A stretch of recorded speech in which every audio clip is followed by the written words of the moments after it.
ನಮಸ್ಕಾರ ಸ್ನೇಹಿತರೆ, welcome to my channel.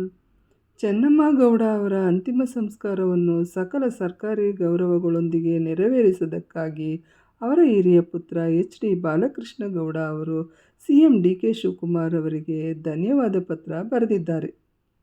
ವೈಯಕ್ತಿಕವಾಗಿ ಭಾಗವಹಿಸಿ ರಾಷ್ಟ್ರಧ್ವಜ ಹಸ್ತಾಂತರಿಸಿದ್ದಕ್ಕೆ ಹಾಗೂ ಅಚ್ಚುಕಟ್ಟಾದ ಭದ್ರತೆ ಮತ್ತು ಸಂಚಾರ ವ್ಯವಸ್ಥೆ ಕಲ್ಪಿಸಿದ ಸರ್ಕಾರದ ಸಹಕಾರಕ್ಕೆ ಅವರು ಕುಟುಂಬದ ಪರವಾಗಿ ಕೃತಜ್ಞತೆ ಸಲ್ಲಿಸಿದ್ದಾರೆ. ಮಾಜಿ ಪ್ರಧಾನಿ HD ದೇವೇಗೌಡರ ಅವರ ಧರ್ಮಪತ್ನಿ ಚೆನ್ನಮ್ಮ ದೇವೇಗೌಡ ಅವರ ಅಂತಿಮ ಸಂಸ್ಕಾರವನ್ನು ಸಕಲ ಸರ್ಕಾರಿ ಗೌರವಗಳೊಂದಿಗೆ ನೆರವೇರಿಸಿದ ಹಿನ್ನೆಲೆಯಲ್ಲಿ ಅವರ ಹಿರಿಯ ಪುತ್ರ HD ಬಾಲಕೃಷ್ಣೇಗೌಡ ಅವರು ಮುಖ್ಯಮಂತ್ರಿ DK ಶಿವಕುಮಾರ್ ಅವರಿಗೆ ಪತ್ರ ಬರೆದು ಧನ್ಯವಾದಗಳನ್ನು ಅರ್ಪಿಸಿದ್ದಾರೆ. ತಾಯಿಯ ಅಗಲಿಕೆಯ ದುಃಖದ ನಡುವೆಯೂ ಸರ್ಕಾರ ತೋರಿದ ಗೌರವ ಮತ್ತು ಸಹಕಾರಕ್ಕೆ ಕೃತಜ್ಞತೆ ಸಲ್ಲಿಸಿರುವ ಈ ಪತ್ರವು ಅತ್ಯಂತ ಭಾವನಾತ್ಮಕವಾಗಿದೆ. ತಾಯಿಯ ನಿಸ್ವಾರ್ಥ ಸೇವೆಗೆ ಸಿಕ್ಕ ಗೌರವಕ್ಕೆ ಕೃತಜ್ಞತೆ ಹೇಳಿದ್ದಾರೆ.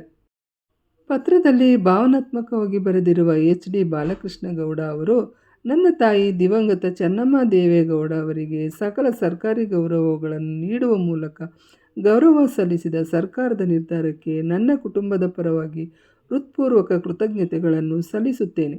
7 ದಶಕಗಳ ಕಾಲ ನನ್ನ ತಂದೆ ದೇವೇಗೌಡ ಅವರ ಜೊತೆಯಾಗಿ ನಿಂತು ಬಡವರ ಮತ್ತು ನಿರ್ಗತಿಕರ ಸೇವೆ ಮಾಡಿದ ಹಾಗೂ ಇಡೀ ಕುಟುಂಬವನ್ನು ಒಗ್ಗೂಡಿಸಿ ಮುನ್ನಡೆಸಿದ ಮಾತೃಶ್ರೀಯವರ ನಿಸ್ವಾರ್ಥ ಸೇವೆಯನ್ನು ಸರ್ಕಾರ ಗುರುತಿಸಿ ಗೌರವಿಸಿರುವುದು ನಮ್ಮ ಕುಟುಂಬಕ್ಕೆ ಸಮಾಧಾನ ತಂದಿದೆ ಎಂದು ತಿಳಿಸಿದ್ದಾರೆ.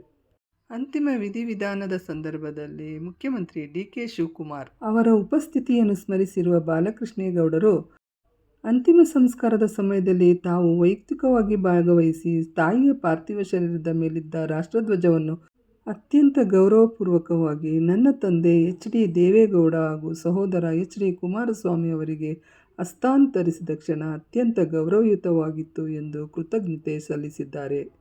ಅಂತಿಮ ಯಾತ್ರೆ ಮತ್ತು ಧಾರ್ಮಿಕ ವಿಧಿವಿಧಾನಗಳು ಯಾವುದೇ ಅಡೆತಡೆ ಇಲ್ಲದೆ ಶಾಂತಿಯುತವಾಗಿ ನಡೆಯಲು ನೆರವಾದ ಸರ್ಕಾರಿ ಆಡಳಿತಕ್ಕೆ ಅವರು ಧನ್ಯವಾದ ಅರ್ಪಿಸಿದ್ದಾರೆ. ಅಂತಿಮ ಸಂಸ್ಕಾರದ ಸಂದರ್ಭದಲ್ಲಿ ಸೂಕ್ತ ಭದ್ರತೆ, ವಾಹನ ಸಂಚಾರ ವ್ಯವಸ್ಥೆ ಹಾಗೂ ಆಡಳಿತಾತ್ಮಕ ವ್ಯವಸ್ಥೆಯನ್ನು ಅತ್ಯಂತ ಗೌರವಯುತವಾಗಿ ನಿರ್ವಹಿಸಿದ ಕರ್ನಾಟಕ ಸರ್ಕಾರಕ್ಕೆ ಅವರು ತಮ್ಮ ಪತ್ರದಲ್ಲಿ ಅಭಿನಂದನೆ ಸಲ್ಲಿಸಿದ್ದಾರೆ. ರಾಜಕೀಯ ಭಿನ್ನಾಭಿಪ್ರಾಯಗಳನ್ನು ಬದಿಗಿಟ್ಟು ಅಗಲಿದ ಹಿರಿಯ ಜೀವಕ್ಕೆ ಸರ್ಕಾರ ನೀಡಿದ ಗೌರವ ಹಾಗೂ ತೋರಿದ ಮಾನವೀಯತೆಗೆ ಸಾಕ್ಷಿಯಾಗಿ ಈ ಧನ್ಯವಾದದ ಪತ್ರ ಮೂಡಿಬಂದಿದೆ. ಈ ಮಾಹಿತಿ ಇಷ್ಟವಾದಲ್ಲಿ ನಿಮ್ಮ ಸ್ನೇಹಿತರಿಗೆ ಹಂಚಿಕೊಳ್ಳಿ. ಹಾಗೆ ನಮ್ಮ ಚಾನಲನ್ನು ಸಬ್ಸ್ಕ್ರೈಬ್ ಮಾಡುವುದನ್ನು ಮರೆಯಬೇಡಿ. ಧನ್ಯವಾದಗಳು.